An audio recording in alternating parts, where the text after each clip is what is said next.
Good afternoon and welcome to the Takeup. Today we have episode 167 Banners, Rockers, and Borders, Baselines, and Envelopes in Action. Good afternoon, everybody, and welcome into the Takeup. Glad to have you here on this Education Friday. We're going to get right into it today. When we have dealt with text before on this channel, we've had multiple kinds of episodes talking about text, about the way things are put together. And in fact, recently, a couple episodes back, I talked about envelopes pretty heavily. Envelopes, however you want to pronounce that, the shapes with which we shape and force our text to warp and fill spaces are very interesting creatively. But people ask me, hey, is there really something beyond making these crazy warpy texts that you use envelopes for? Is there something that you actually think they have like direct usage in a normal, like business to business sense, maybe in a military police sense, in a hospital sense, whatever it is that their market is? Had a couple people ask me, hey, is it beyond just the crazy psychedelic stuff? And I'll bring that stuff up so you can show you what I'm talking about. Obviously, I love the crazy stuff. I love the creative stuff because it's something that I enjoy doing. It's something that I like to share with people. But the truth of the matter is, there are absolutely very, very direct reasons why you might use envelopes, and especially why you might get into understanding the entirety of the different ways in which we can place text. I know this might not seem like the most creative, fun process ever, but let me tell you from someone who has made an immense number of shields and emblems and patches and also just logos that happen to have not only text inside of borders, text inside of banners, and I'll talk about the difference between these things as we're going, but text that sometimes has to change, where there'll be multiple divisions, multiple wings, multiple units, whatever it is, that are going to use a very similar piece of artwork, but then they're going to have different lettering inside of that same banner, that same border. It can be very helpful to have a templated system that allows us to use keyboard lettering, so pre-digitized lettering that we can just drop into these borders and these flags and pennants and all manner of banners in order to change that stuff on the fly. So I am going to talk about that, and I'm just going to tour you through some of the designs that I looked at, because I have over 16,000 designs under my belt right now, and I know there's more than that, but that's just the initial stuff from my time working in direct in-house digitizing. I have many more than that, but that's just the stuff I did B2B.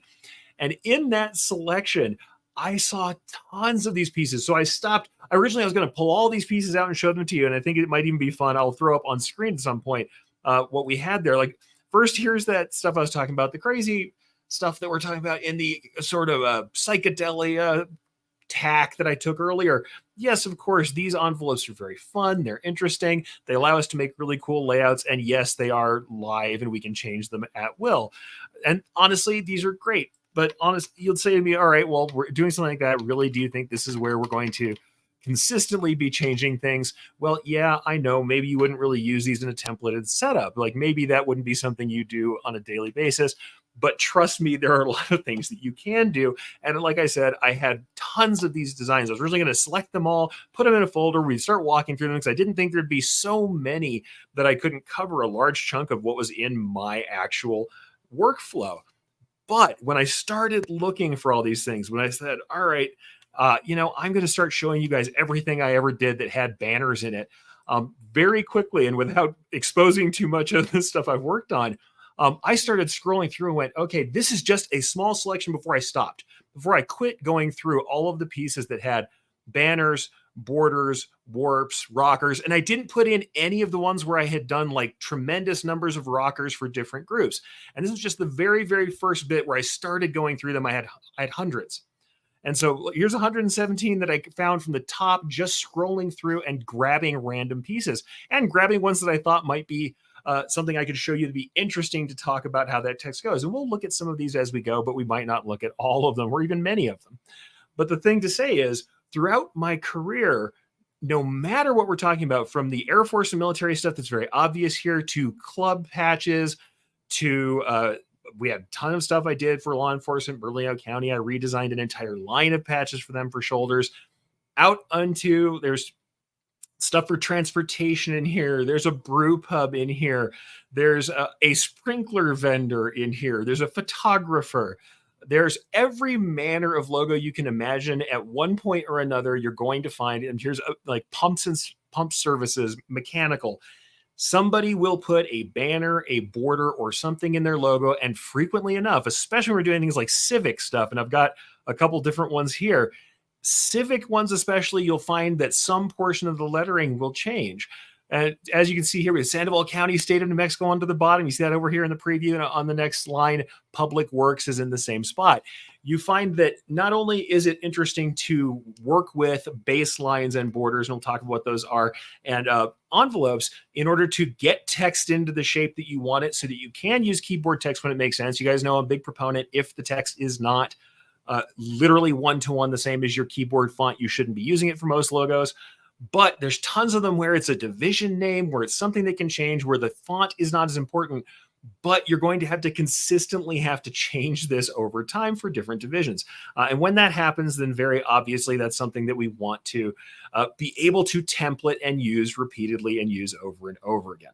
So it's something that I think is worthwhile to think about. And honestly, I just thought, why not show some of this stuff? Why not talk about it and discuss the fact that really there are tools now, especially, that would have allowed me to make some of the very difficult tasks, especially with strange multi-curve borders, multi-curve lines of text, that would have made this so much easier for me back in the day, which I think it'd be interesting to show you now as just an exploration of the hands-on use of baselines and envelopes and what they're for.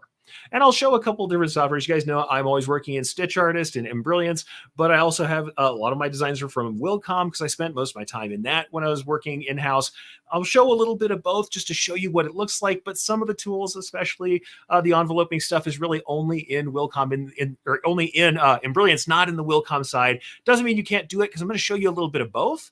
But some of the real complex envelopes, really, the tools are rare, and so they're over here in the kind of the Stitch Artist world. And I'll show you some things with templating that are different. But like I said, yes, I'm going to show you a little bit about how I did the actual pieces in each design case. However, I am going to say that some tools aren't everywhere. And if you're lucky, if you're in the Brilliance world, as far as envelopes, because we do have a lot of control of those, they are free-form envelopes. Whereas we do have some similar tools when it comes to like baselines and pathways for setting text. But before we get any further into it, I'm going to do a really quick comment run through the folks who are joining in today. So we do have Gail is in. Hello. We have Barb in from Minnesota Custom Made. Hello. Happy to see you here. Joe Rita is in. Thank you for being here. Frank, always a great promoter in the UK. Glad to have you here as well. People talking to each other. Love that. Ron is in. Thank you, Ron, for being in as well.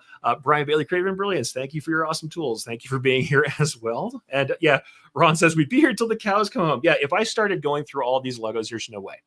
I'm really going to try and keep this to be a pretty short show today. I just want to cover some of the basics of how these things work and show you how they're going, but I am going to kind of keep this a little tighter. I know we've been going pretty late, but hey, we got some stuff going on. And Matt is in, who has done a tremendous number of patches. So I know you'll appreciate some of this stuff. And certainly I know you've got your own methods, because we all use different software, different methods. But for real, I want you to know that this is not about saying, hey, do one thing over another. You can't use what you have. However, there are certain tools that work differently in different softwares.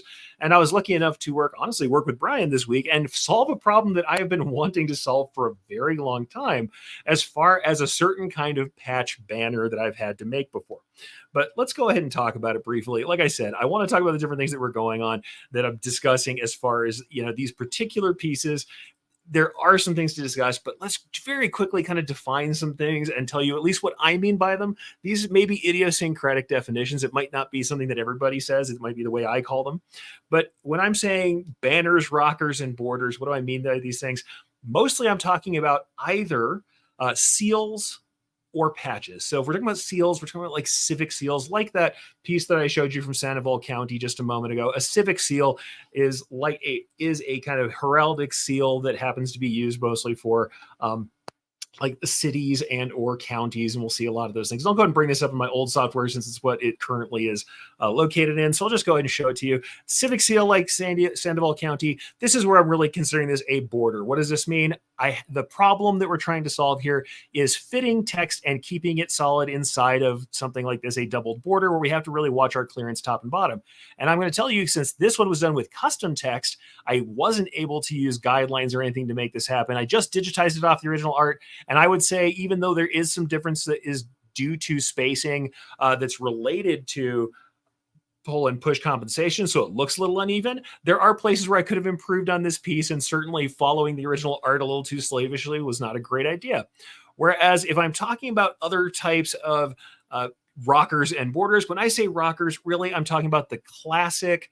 It's like with a rocking chair. The classic curved rocker is really what I'm after. So if I discuss rockers in this case, they may be some different shapes. They're usually appended to a patch. If you've seen the classic motorcycle patch style, then obviously that is a classic rocker. But when I say it, usually it can mean anything from large motorcycle rockers to something that is smaller, that is like a tab that's added to a patch, or a curved line, a curved piece that's added to the patch. So if I say rockers, it can mean anything up to and including just simple pieces that add to patches like these. So if you look at this piece down here at the bottom, we'll zoom on into it. This little piece here, that is a pretty standard rocker that I would consider adding under a patch that has a curved bottom.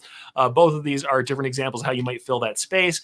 But that's what I mean by a rocker. It's usually one of these small curved pieces that is under or attached to another patch. And in fact, funnily enough, I won't show you all the rockers I have because there are certain clubs that I've worked for who may or may not want you to see the patch that I made for them or know where that patch came from even years later, or at least that's what they told me. So I probably won't show you all of my actual examples of rockers because I may or may not know exactly who I've made those for back in the day and how much they want me to share about the creation of their patch.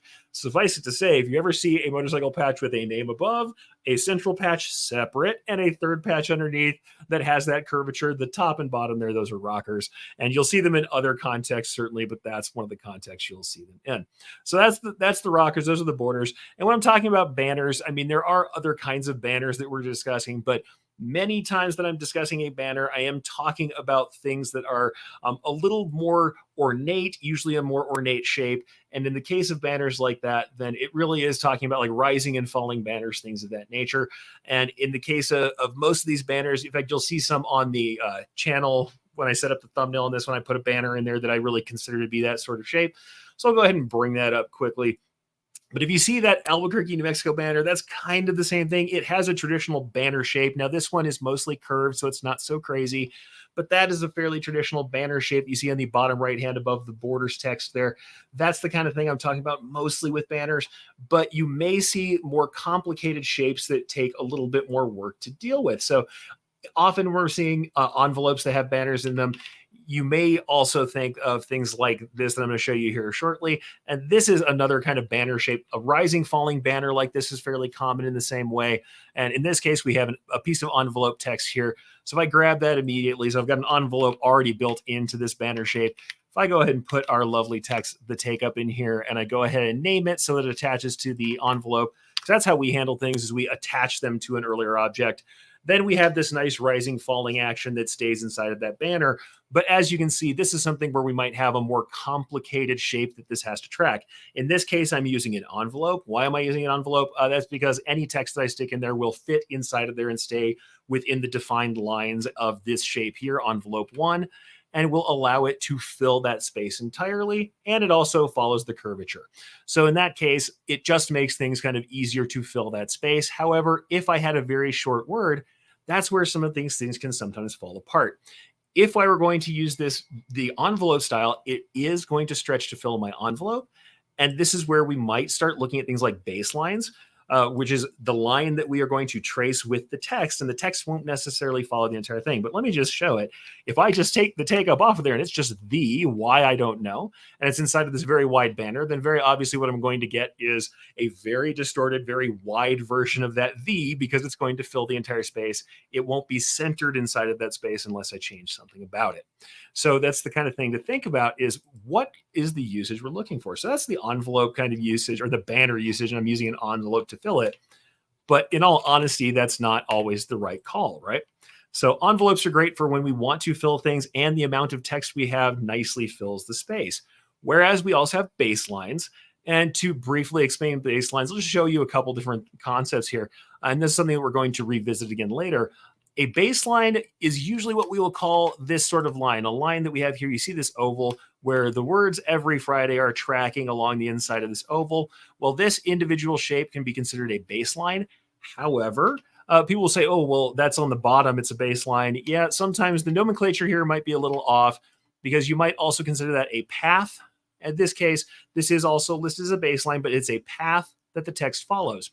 And as you can see here, the difference between the envelope and a path here is I have an envelope that is made to stretch this text to fit this area that's inside this little rocker, this patch rocker. Whereas the baseline, I can center the text, I can move the text along this line, but what it's actually doing is just following the path, and it doesn't distort or stretch the text. So that's kind of what we're looking at with the nomenclature here. If we're talking about baselines and envelopes, baselines or paths, a baseline or a path is a shape, whether it's attached to the lettering object or not. We're going to talk about that in a minute, whether you have a persistent baseline or not. And that really depends, or persistent shape. You have a shape, a path that the text is following. Now we can adjust how the text follows that path, whether or not it's centered on that path, and the verticality, where it lines up on the vertical portion of that path. We can talk about that and how that's controlled. But a baseline is a line that the text follows, whether it's at the bottom or the middle of the top. Baseline or a path, depending on who you're talking to and why we're doing this, or why we're saying it that way, because it's usually the way that the tool is named. Baseline or a path is the line that the text follows. And we can change alignment on it, we can change other things about it. But an envelope, we're talking about an envelope, that is really a shape that is going to be filled with the text that will distort the letters in order to preserve or to fill that outer shape. So those are the things we really need to think about. Now, as we discuss these things, I also want you to consider that both of these are able to allow us to create templates, meaning that whether we use a baseline or a path, we can use these objects, like I said, even if they're attached to a lettering object, and that's different tools we'll talk about in a moment.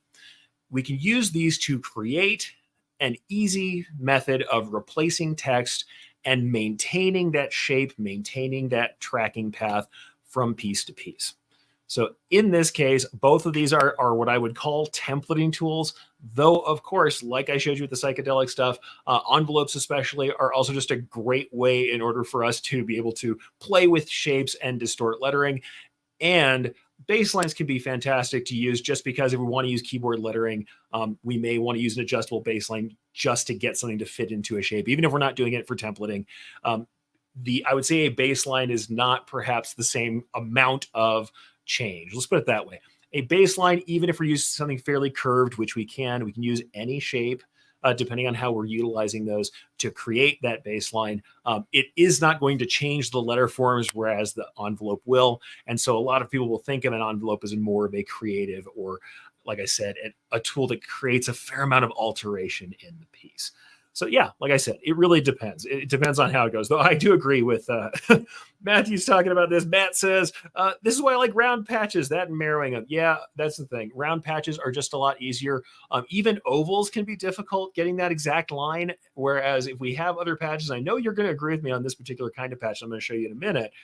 Some patches, some banners are very difficult to get the spacing, to get the margins right. And like I said, in fact, I'll tease this a little bit. One of the ones that drives me nuts is the classic kind of Air Force patch that has the appended banner at the bottom. And it's something we'll get to toward the end, but it's something I'll just show you. It's something that I talked about with Brian very recently. But let's put this on the screen again and just show it to you. The funny thing is, even though these have been done for many years, and I'll just show you a bunch of them on Google search. Why not? These are just different kinds of patches. Some of them look okay. Some of them are all right. They're not too bad. And then every once in a while, you're going to look and see that there was just some trouble trying to get something to fit inside of this space. And you'll find that either they're working on the text to try and get it to fit, that they've done some strange warping to try and get it to work. And invariably, there's some breakdown along the bottom of that banner where we have a tiny piece. Yeah, this is exactly what Matt says. The shield patch, like my logo, is nuts. It's very difficult. And this is actually a problem that Brian and I worked on. And with envelopes, we managed to get some pretty great results this week. And I'm going to show you some of that. But that's the thing. I cannot tell you how many of these I've made. And as you saw in that earlier piece where you're trying, you're messing with it. And very frequently, I will eventually break down and ungroup all of my text, even if I'm using keyboard lettering, and start altering things. Or I will have to work on individual letters just to get them to fit. And I'll say that sadly, if we look at different examples of these, there are some examples that are out there in the world being used where they just kind of miss the mark. mean, yes, these are real use pieces. They're not horrible, but some of the alignment and the torture that has to be done to get into this very complicated shape can absolutely make the text look pretty rough. It's really not great. And I don't want to cast aspersions on anybody because I will tell on myself every day. I mean, we look at this and it depends on who's making these. I'm not going to call anybody out and say they're doing a bad job because I will show you that a bunch of mine look terrible because this has been very difficult to do for a very long time. And it's kind of surprising how rough some of these pieces look or what people did to make them work. I mean, does this mean that this is a bad patch and this is somebody should feel bad about their work? I don't think so. But if we look at like air here in Alaskan Air Command, that is a pretty rough transition into the central lettering there. And there's probably better ways we can handle that. And like I said, this is nothing that's necessarily wrong with these people doing this stuff. They're trying their best. The shape is very complicated. And even when you have best case scenarios, there's work to be done to make that work. And like I said, this is an argument for envelopes. It's very hard to do with pathways. And if you have to then change, you have the same patch and multiple text sets that go inside of that shape of a patch. It can be incredibly wild to get it to work. And I have to agree with Brian. He's got a comment here that's going to work. It's like this. He says, when Eric showed me some typical examples, I was surprised how bad they were, and yet they must have been acceptable to clients. I think there comes a point at which you just tell a client that it doesn't work any better than this, or that you have to digitize everything custom. And sometimes people just don't care. They're like, yeah, they all look like that. But as we found out, it doesn't necessarily have to. Also, Pam asked, and I'm just going to go and address this quickly. How do we design our own envelope so the letters fit inside of it?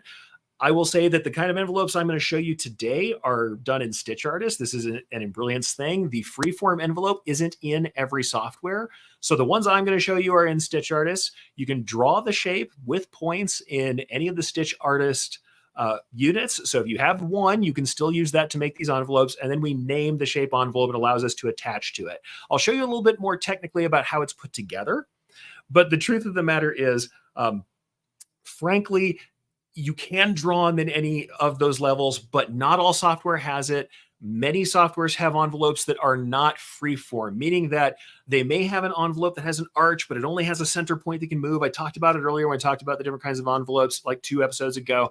Whereas luckily in Embrilliance and Stitch Artist, we actually have an envelope that's just a shape. It is a vector shape. We can make any shape we want. We may have to adjust that shape to not get results that look poor.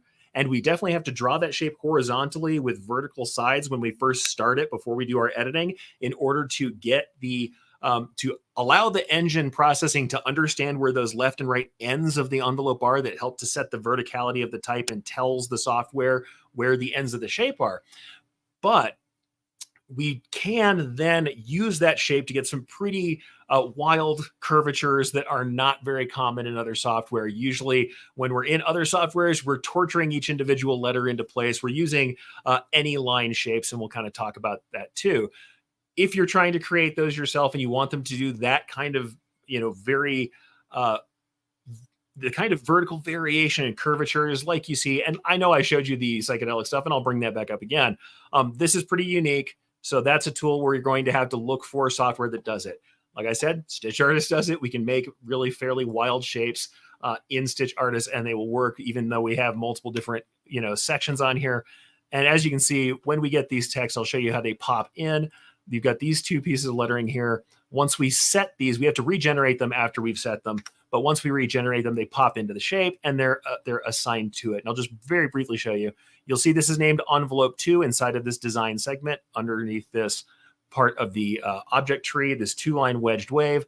Envelope 2, when you have letters 2, it will assign itself to that lettering object and then it will pop in. But like I said, this is specific to Stitch Artist, whereas there are other tools that have envelopes. They're just not quite the same. These kind of the highly variable warped envelopes are something that you're not going to find in every software in the same way.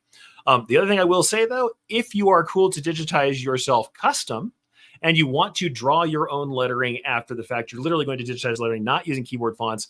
Just about every vector software. I know CorelDRAW is where I made some of these and showed some examples. CorelDRAW will allow you to do this with any true type font, but then we have to bring that into our software as a vector object, and then we're digitizing the piece letter by letter. which may or may not be what you're trying to do. If you're trying to do it like this in Brilliance, then you can do that with Stitch Artist. Any of the Stitch Artist units will allow you to do that. Some of the stuff I show may be in other units, but these sorts of envelopes are done in that way. And what you can actually see is that these are essentially just shapes. If I grab the text and move it off, you'll see that lined shape that's under there in that 3-circle wave. That's envelope 1.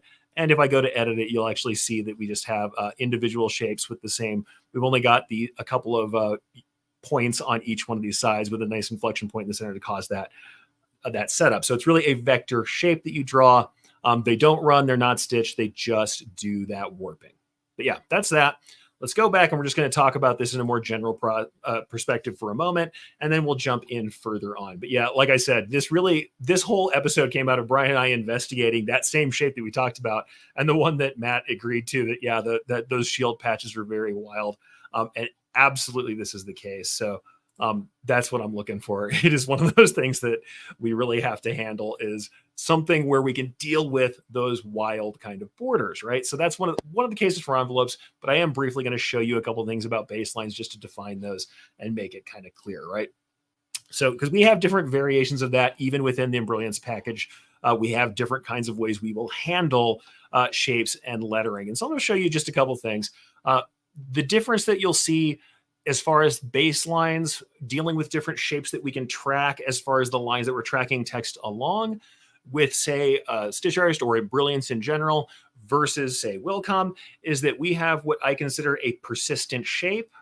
What that means is if we look at this text here, we have this text following this baseline. And like I said, I've got this piece right here that is called baseline 1. And because it's called baseline 1, if I click this text, what you're going to notice is, of course, it is lettering 1 that's going on with, or letters 1 that is attached to it. What you do see in Brilliance that is rare is really is how we handle those things. We have flags and letter naming. So in the object naming, you see that I have MC1. What does that mean? Hyphen MC1. M is for middle. It means that the line we're tracing is in the middle. C means it is centered on the line. And 1 means that it is attached to object 1 that's called baseline, right? So lettering 1 is attached to object 1. What this means is if I wanted to, I can attach more than one object to the same line. And you're going to say, all right, why would I do that? Why is it important? For all of us who have done circle or oval patches, it means that right here, I have one oval that I only had to draw once that I don't have to break apart into multiple pieces, baseline 4, named as an object. So there's a persistent object. When I go into my lettering section, what you're going to see is letters 4. We have 2 different objects called letters 4. I have letters 4 that goes to the upper side by default. If I have letters hyphen L4, what does that mean? L meaning lower. It immediately goes down to the lower side of that object. This means that I can draw one baseline, and with flags on the lettering object, I can use the same baseline and not move it. It is in place. Let's say I have it set inside my borders, and I can actually show you what I mean by that.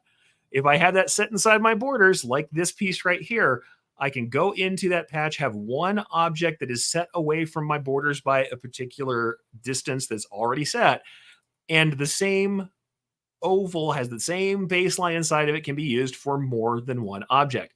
And in this case, you can see that I have letters TC1, right? That means that the line is attached to the top. That's the hyphen T. C, it's centered, and it's 1 for baseline 1. And here we have letters ULC1, and that means that I'm on the lower side. U meaning that we're on the upper, like we're on top. We're on the top of this piece instead. And we have 1 because it's on there. So once again, we're centered. This means that I can use that same oval and use that template for multiple lettering objects without changing it. And where that doesn't seem like a big deal, if you are doing this repeatedly and you're trying to get your oval just so for one of these text setups, some other softwares will attach that line to the text object, meaning that, yes, it has a pathway that it's following, but it's attached to the text object. I have to copy and paste it, and then I may have to flip it or move it or change it in order to get that same oval to track.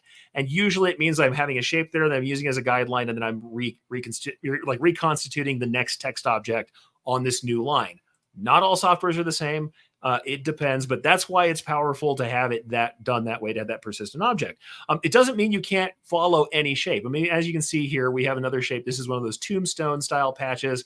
And as we can see, if we check the lettering object on that, that is, it's set up inside of this tombstone patch. Built into this is in our Merrily software, built into a lot of these patches, there are these lines that are hidden. You can't see them, but they are there for you to use. And we have letters LC1. Why is that? I have that little L there. The hyphen L means we're on that lower side. So instead of middle or upper, we're on the lower side, meaning that it's not in the middle. So we'll go ahead and take a look at that again over here in that explainer. As we're looking at this piece, if I have, upper or lower or middle, bottom, middle, top, if I change this to CC1, now the baseline is at the top of the lettering stack. If I change that, I had that on M, that's the middle. If we have that on B, it's the bottom. It means that we can change the alignment by the way we name this lettering object, and that means we can do that with any lettering object we attach. Now, is this still possible in other software? Absolutely it is. If we roll over to our Wilcom software, I showed you this earlier, but I'm going to go back over to Bernalillo County here, and I'll show you this is another one of those shapes where the shape is really difficult to kind of get a hold of. We look at this kind of weird long text inside of an oval that has a sharp turn in it. Well, how are we going to handle that? We're going to use a path baseline, in this case, a free line. So if we look at this piece here, if we go to our editing on this piece, what you're going to see is not only the handles that we would have for any set of objects, for any set of lettering, we have the individual handles, but you're going to see that there's a line here that's editable. And in this line, you can see that I've got some curves that I adjusted and played with to try and get it to track across that strange top of that shape. This line, however, is attached to that lettering object. So it's not a persistent line. It's one that's attached to the object and allows me to change that. But in the settings, I will show you that if we have the settings, we can talk about how it fits text. Certainly there's some differences we can do with width and spacing and all of this other stuff, but it does also have a positional track here where I can say, all right, I want it in the middle and say, okay. And now it's a middle line. And we can go ahead and say, yep, I want an upper line, I want it on the top, and it's on the top.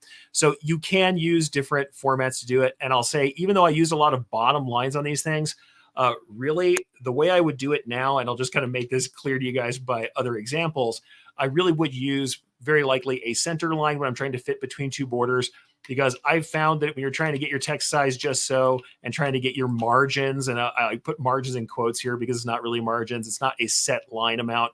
Trying to get the top and bottom evenly spaced, having a center line can be helpful. But as you can see in this particular case, I have an actual object here. I have this baseline object that is persistent, that's always going to be there, where I can play with that baseline. I can adjust that shape and get it where it's right exactly in the middle of all the different portions of this rocker. Now, this rocker does narrow a little bit top and bottom, so you can kind of see that it isn't exactly the same thickness from side to side, but we do then have the ability to get that top and bottom alignment spacing worked on. And once again, how did we do this? I have the baseline that's here that is running through the center of my piece, but I then also have the letters tagged to it. In this case, I don't have a number attached to it. It just goes right after that object. And by default, that will attach to the baseline or envelope that's right above it. And we can see that I've used M for middle and C for center. And of course, you can change those things. The great thing about this is it means, yes, it says the Takeup now, but obviously I can change it at will and it will be whatever else I want it to be. But in the case that we want to move things around or adjust things, or if we're using multiple spacing options, you can see that what it's going to do, of course, it's just going to track along that center piece. And if I change, if I change the spacing of the individual letters, you can see that it's just going to track along that baseline wherever that I put it. And of course, if I want to go in and individually drag letters around, then obviously when I go ahead and tap those back and forth, as I often do, I like to use either micro taps or major taps to move things along by increments. Then you can see that it is going to just track along that line as far as keeping that together. So as we track along that line, we can kind of work on that piece as well. And we can grab our arrows, and as we move along the pathway, it will track that line and continue keeping that lettering aligned. So that's the baseline thing. That's a baseline or a path or any shape. And you can use those any shape type of lines to get you closer to having this stuff work. And of course, if we have them in a template, it means that wherever we employ this piece, we can then work on these and make sure that they're going to work correctly for, whichever customer or whichever division that we work on. and we can kind of play with our spacing and it keeps everything tracking along those lines. But you may want to go with an envelope. And in the case that you do, envelopes can be different. I will say, certainly, when you have a shape that's a little awkward or that has different thicknesses, then you get warping. It's going to change that thickness from bottom to top. You're going to have some strangeness that might appear there. It really depends on how the shape is drawn and how the outer shape affects the pieces, just like the psychedelic stuff I showed you before. However, the thing to kind of remember is, when we're working with envelopes, we're definitely going to alter the shape of that text, but there are certain cases where it just makes more sense. In the case of something like the pieces that we're seeing here, where we're just trying to follow an arc, we want the text to be the same height. We don't want to alter the thickness. Certainly we can mess around with things like the width of the text itself. We can mess around with, all other manners of settings to make this work the way we want it to. We don't really want to warp it. We want it to take that track. Then a baseline is absolutely the right choice. Now, I will show you then some of the other options we're talking about. So the big thing we talked about was this envelope banner. The first thing I want to show you is we managed to get something pretty decent in here, right? So 58 Special Operations Wing, it is one of those things that you might be surprised by, but this is one line of text. If I select it, that is one line of direct text that is not broken apart. I haven't altered anything about it, aside from sizing down the TH in 58th, because that's how the original one was set up. And yes, absolutely. Are some of these letters being warped and changed? Yes.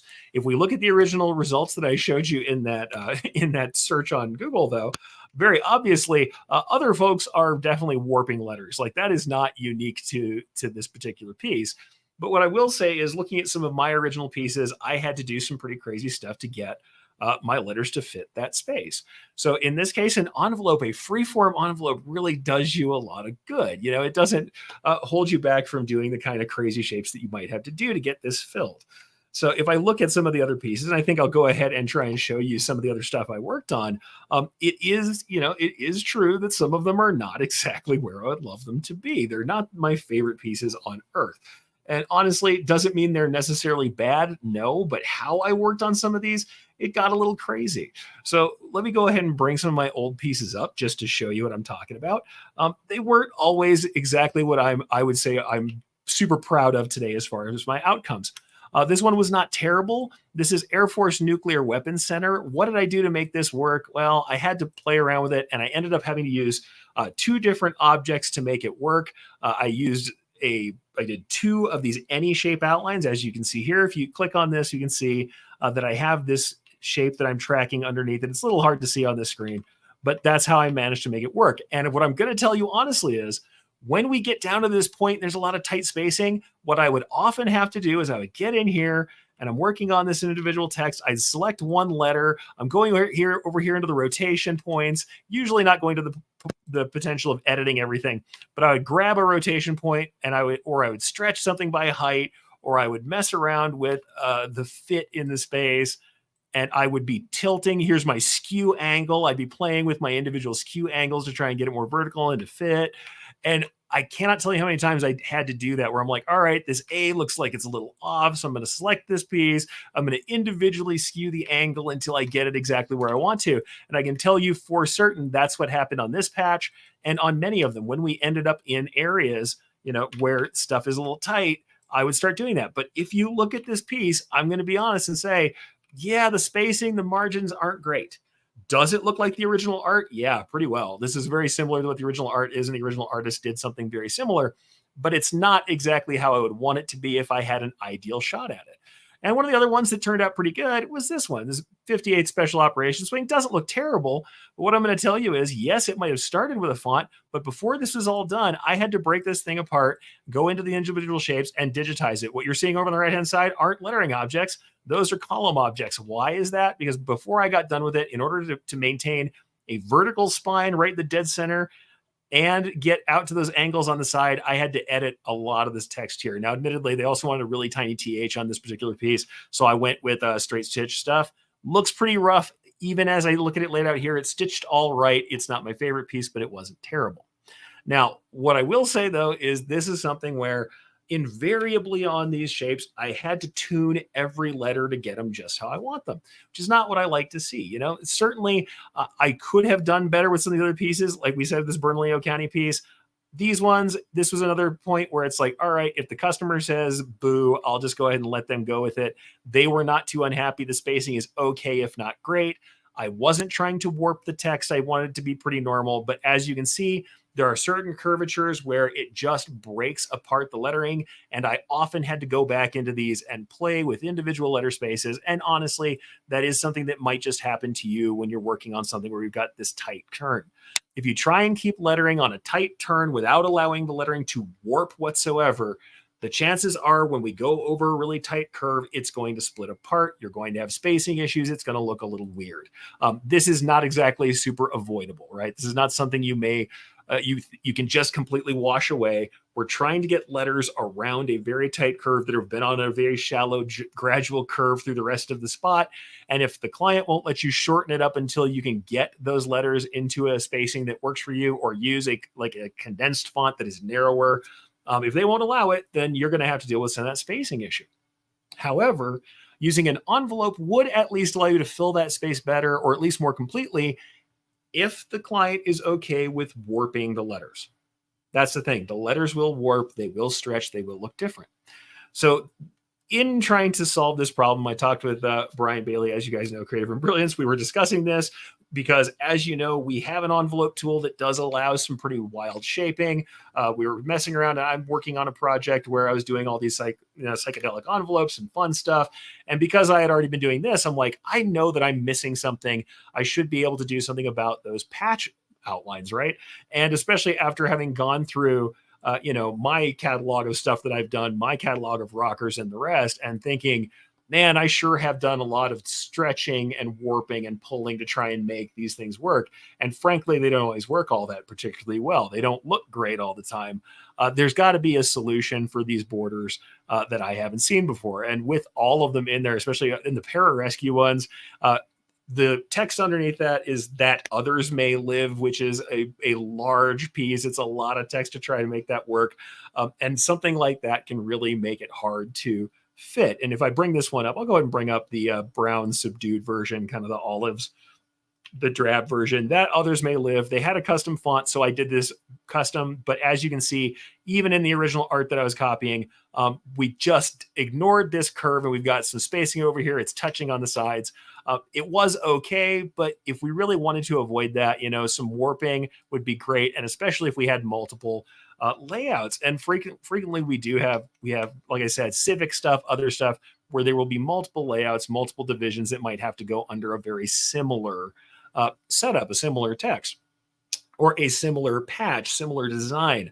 So suffice to say, I'm like, man, there's got to be a different answer to this. So I talked to Brian about it. And we started working on envelope solutions, and we actually came up with something that worked pretty well. So I'm just going to show you some options of what we ended up doing and briefly talk about that before we kind of close this up. And like I said, I'm going to make this a fairly short show today. We will do some more deep dives in the future. And honestly, if you guys are here, I would love to see more comments from you guys.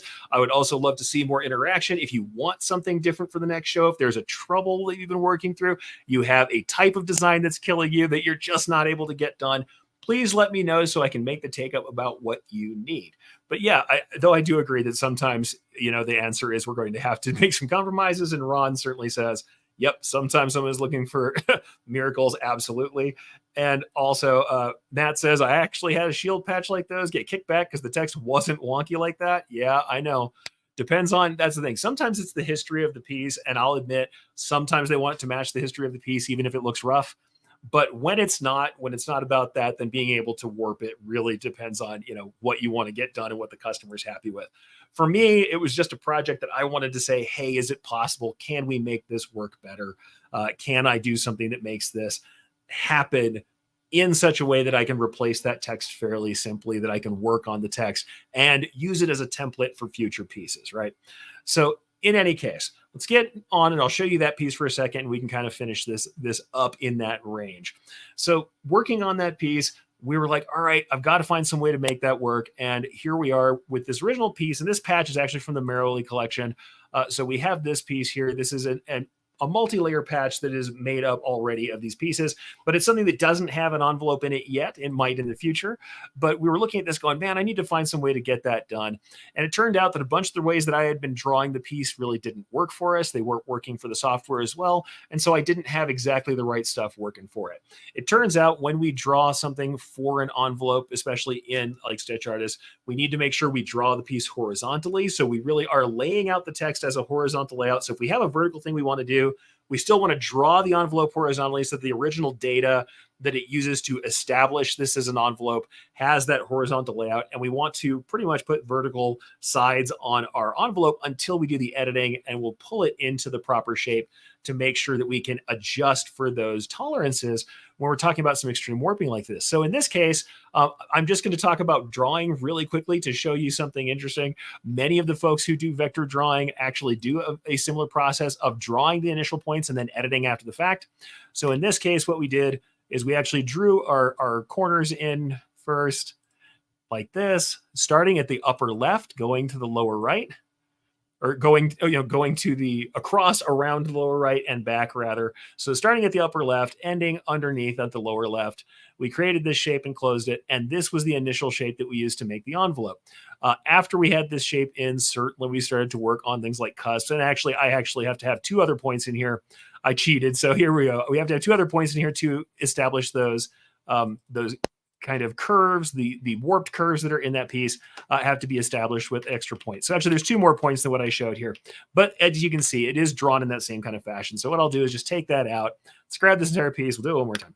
But like I said, we drew that thing horizontally. And in this case, we tried to keep it very oriented so we can get that exactly the way we want it to be. So corner point here, we had some curve points at those inflection points so that it allows us to make that curvature that goes in two directions, ending at our corners with nice straight lines. And like I said, came back later and altered all those points. So just to show you, that's how it was drawn and closed up. But then once this is drawn and closed up, we can go in and we start altering pieces. We start doing our curvature. We start making sure we have cusps so that we can get this shape exactly how we want it. We can work on all of our handles. And as we're working on all those handles, we can get everything exactly the way that we expect it to be. And in short, we get into our essential shape that we ended up with later. So we've got our curvatures. We work on those pieces to make sure that it's fitting that shape. And we've done a pretty even measurement around the shape. Now, I'll say this is an awkward kind of shape. It's not going to be exactly perfect, but we worked on that piece until we get that shape exactly how we want it. And what we end up with is essentially this envelope here. And I'll show you them outside of the shape. This is envelope one. And if I drag that out of the way here, we can kind of take a look at envelope one. And we'll see that that's the shape that we eventually ended up with. Is it entirely even? No. And that might be on me because honestly, I drew this original border from a patch example, and the original patches are not exactly 100%.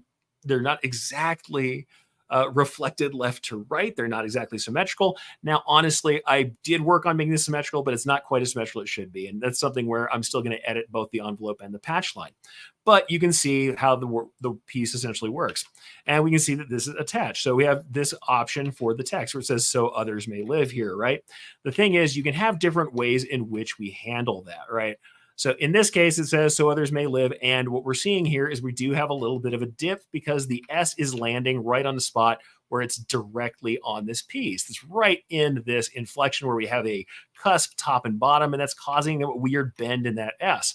So we might have to make some different decisions about it. Most people would probably start trying to drag the text around inside of that envelope, but we can do other things to make it work. I mean, the other possibility is we decide that some words have to end one place or another. And so what we did, I drew an envelope in two different pieces. I cut that into two pieces right here, where we have a full word space that I put in for the size of text that would usually be in here. So I made my own word spacing so that if I end the words on the left side, I attach them to this envelope 4, then I change that letter. So I have so others in one object right here. And in the second object, I have may live. What that means is now it's starting here with the second lettering set, and on the first lettering set, it's going to end at that space. So I manually put that break in there. Now, that's not the only way I could do it. Let's say I did want the S to be on the second portion. I could do something very similar. I actually have envelope 2 and 3, and it looks like I accidentally took the text out of them. So we're actually going to make that live. And there may be some things that we have to change once we do it.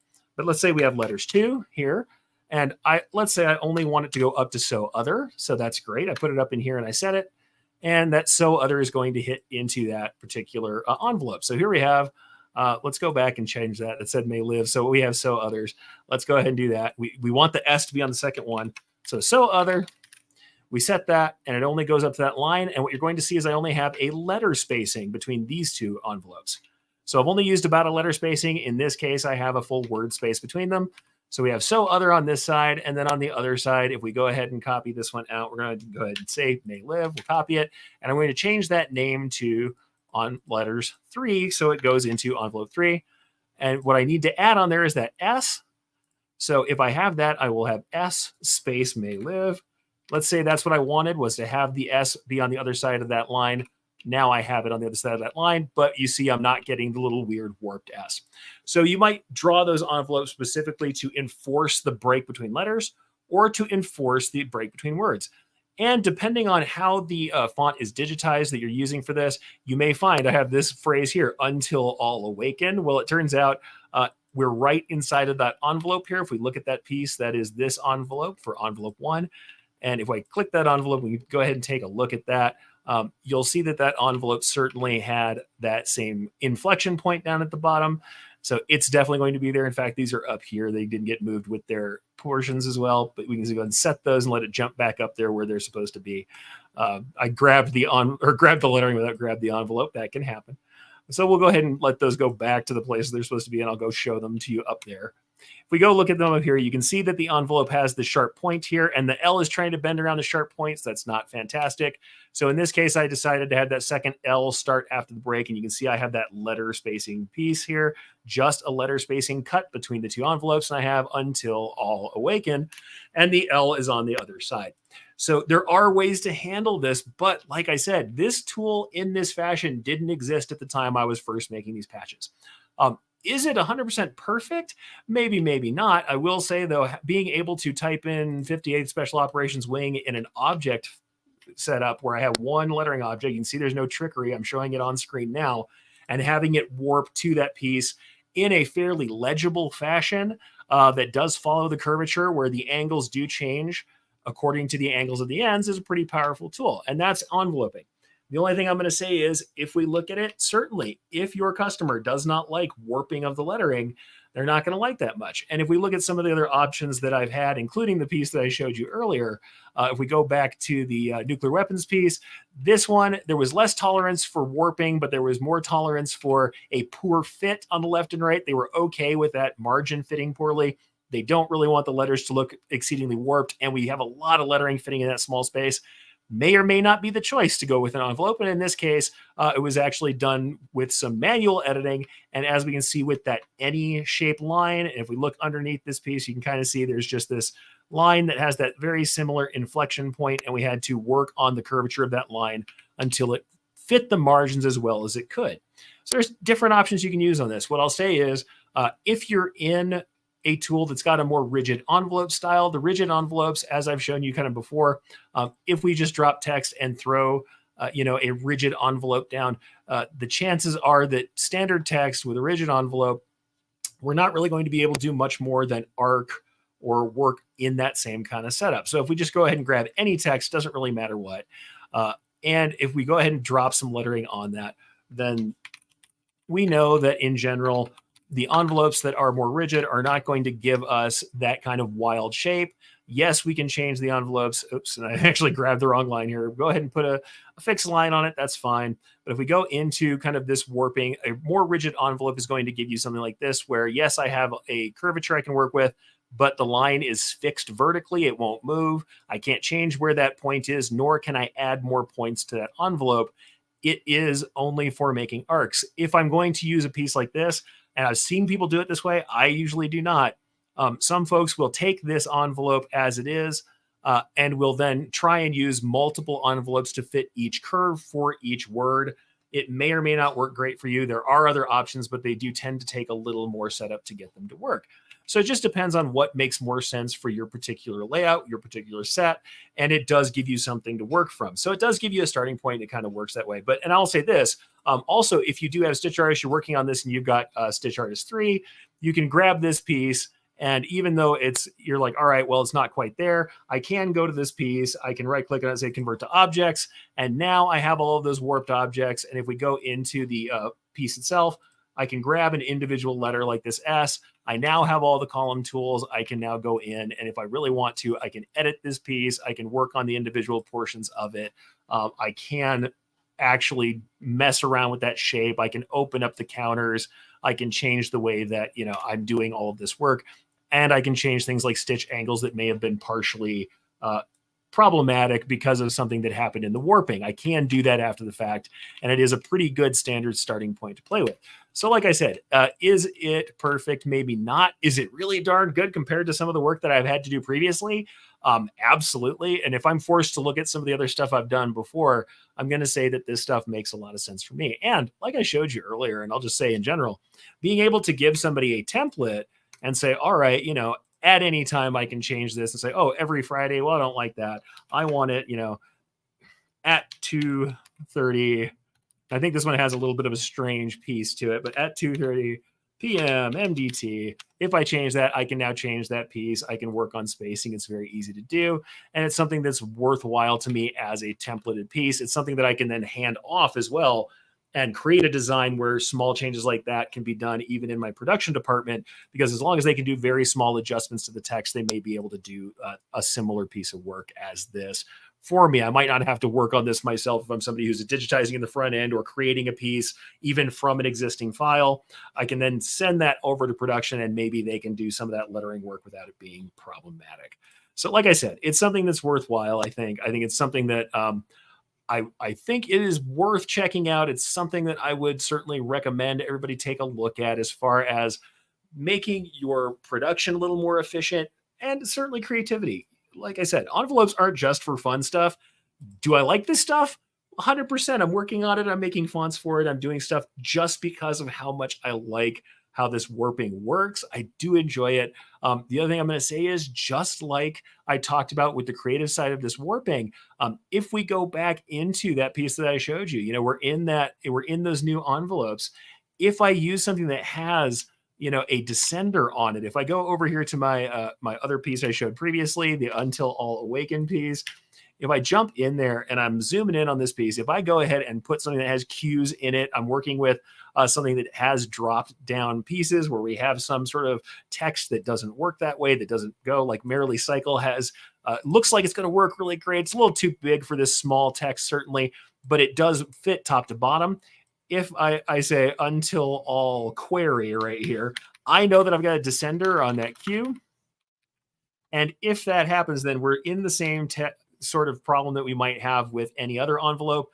That descender that's sticking down on that cue is going to lift all the text. It'll lift all the text around the entire piece. You'll see how everywhere under a query here is lifted away from that bottom baseline. And if I'm inside of a border, like I am here with our operations wing, the likelihood is I'm now going to have that cue lifting everything away from that border, and I'm going to have to play with either the envelope or the placement inside the envelope to get my text to go down into that position where I want it to get close. And in fact, I'll probably have to allow the descender on the cue to get really close to the border. It's one of those compromises we make. Now, lots of text that we're doing for things like this they're going to be made in such a way. Stencil texts like this often don't have big descenders and ascenders, partially for reasons like that. They're uniform. However, that can mess with our alignment somewhat. All right, so in short, I know this is kind of a basic show, but I wanted to keep it a little shorter, keep it a little tighter, and keep to the topic.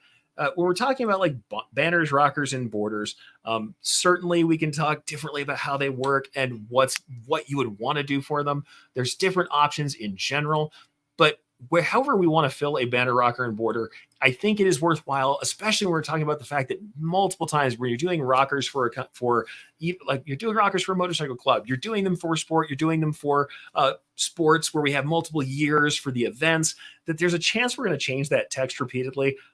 Custom fonts, if you're somebody who makes custom fonts, I certainly do. It can be very useful for a corporate setting where they're going to change things all the time to make your own custom font and then make these kinds of templates. Certainly they're going to vary. Like I showed you before, when we're trying to fill a rocker, you can choose to use an envelope that warps the text and it fills it entirely, or we can choose a baseline so it just curves, so we can do things where we have centering and alignment. But in either way, having this provides you an easy way to change things about the text itself, to replace it with different keyboard fonts, and to use different lettering setups depending on the use for the client. It can be a value add more than just something creative. And especially when we're talking about baselines and envelopes, yes, we see the difference between the two. But instead of there just being a difference in how we're filling space, we also know that envelopes uniquely give us a chance to do things that might not work if we're just using a baseline, because we have to allow, and we're talking about having a tighter curvature on one side of the line of text than the other, a tighter curve on the top than there is on the bottom. That means the letter has to be narrower at the top, at the bottom. It's very much how densities change around a curve as well. If we want to allow for that, the warping that envelopes do can help, but do understand that there is a limit to how much text is going to fit without causing things to be too small, just like if we had to lay something out that was that small. And it is fairly easy, if you're not careful with how you're laying things out, to create some pretty broken looking pieces that don't look great. But if we use both an understanding of how that text works, the shapes that are involved, and how the envelope tools work, how the baseline tools work to allow us to do these things, like when I created these split double envelopes that allow you to make distinct choices about where the break happens on this sharp cusp that happens right in the center of this border, we can make something that uniquely solves that problem for us and makes it where we don't have to do all that work manually. And as Ron said, we can also use these as a fantastic starting point to get further along. So like I said, look into it, check out baselines and envelopes, check out how paths work in your software. And of course, when we're working on the margins, we're working on this alignment, just take a look at it in a kind of abstract way. One thing I'll recommend, just like I talk about a lot of other things when we digitize, one of the ways to see just how it's going to turn out, kind of blur your eyes, unfocus your eyes, squint at the piece if you have to, hold it upside down, and look at how that spacing is flowing. In the times where it's impossible to get exact spacing, a general feeling where we don't have that visual tension that I talked about in a previous episode, where we don't have things that almost touch where they shouldn't, or we don't have excessive spacing. If we have a nice balanced feeling to the space, it doesn't have to always be letter perfect, though honestly, we can get closer by using the tools for the things that they do best. So, take a look at it. And whether you have the pieces that are attached to the text or a persistent shape like the ones I showed you, either of those baseline styles, either of those path styles are going to be useful to you. Understand how they work, take a look at them, play with them for a bit, and then think about those use cases, those things that you could have done differently to save yourself some time and save yourself some effort. All right, folks. So, yep, I know that really this is kind of a very specific topic, but I wanted to keep a shorter one this time. If you have something else you'd like to talk about, whether it's a very specific topic or a general topic, whether it's about embroidery business or embroidered art or direct digitizing practice, I'd really like to hear from you in the comments. Even if you're in the hashtag replay squad, jump in, leave those comments, ask those questions, and I can't wait to see you again with another episode next week.